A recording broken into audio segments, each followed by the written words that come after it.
Hello friend, good evening. দেখো, আজকে সন্ধ্যেবেলায় আমাদের বাড়িতে একটা দারুণ জিনিস তৈরি করা হচ্ছে। তোমরা কারা কারা খেয়েছো এই জিনিসগুলো অবশ্যই কমেন্ট করে জানিও। আর আজকে আমার পিসি এগুলো তৈরি করছে। আর এগুলো তো আগে দোকান থেকে অনেক কিনে খেয়েছি।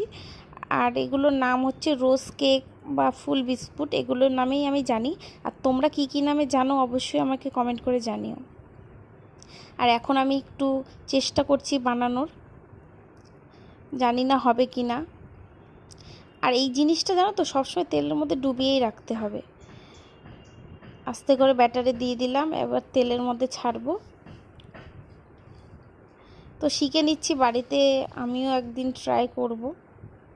জানি না হবে কি না, তো একদিন নিশ্চয়ই ট্রাই করব বাড়িতে একা একা। আর এগুলো বানাতে অনেক ঝামেলা, অনেক টাইম লেগেছে এগুলো বানাতে। এগুলো একটা একটা করে ভাজতে হয়। বড় কড়াই হলে দুটো তিনটে ছাড়া যায়।